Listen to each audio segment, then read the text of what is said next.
think since 5G technology has come about, there's been a lot of use of private networks, but most of that use has been within settings like factories or ports and things like that. But what we're actually doing is a 5G private network in the community for delivering public services. And that's not really been done before. If somebody needs a, say, healthcare monitoring device, they'll be provided with that device configured to work on our network. So that could be telehealth monitoring devices, sensors in the home to assist social care workers. So what that means is that you don't have to be concerned as to whether people have got connectivity in the home before they can have this device. And also the health service or social care services don't need to be concerned about ongoing data charges. So we give devices that are pre-configured.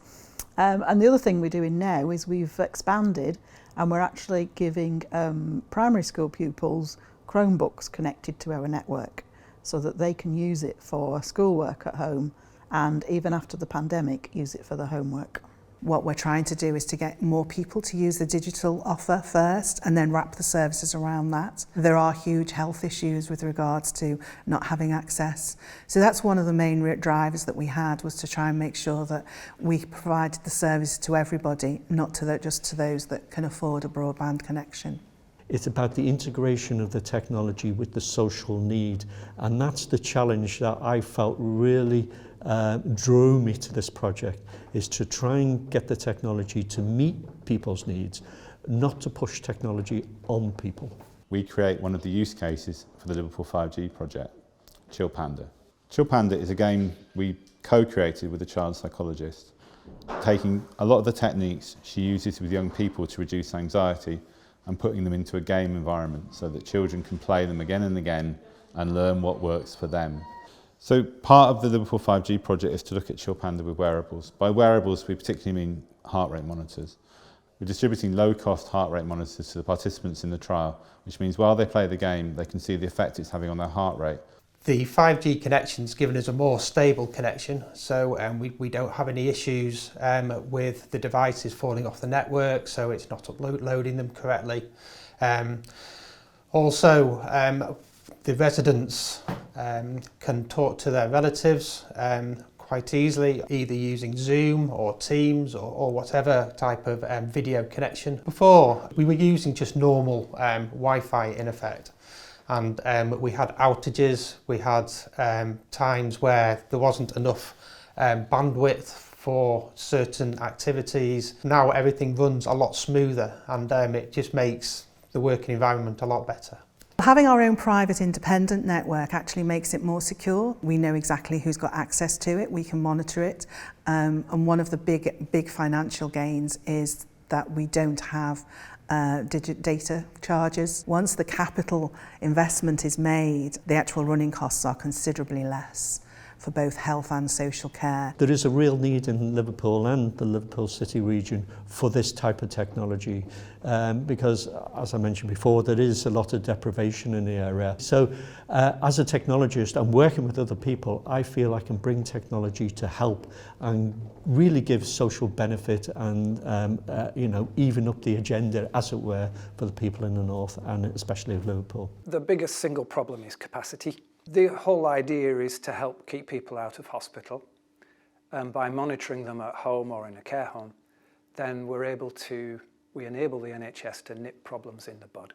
So we get early warning of something deteriorating, then action can be taken. So it's making care, instead of it being reactive, when we go to see the GP or we go to A&E, it's making care proactive, and we can nip problems in the bud.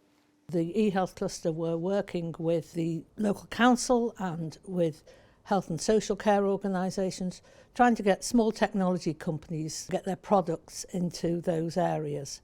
And one of the things we noticed quite a lot was that although technology companies have a lot of technology expertise, when it came to supplying goods to particularly things like home and social care situations, they really weren't ready for their products and services to be used in those contexts. And we decided to produce a measure for adoption readiness level for those technology organisations.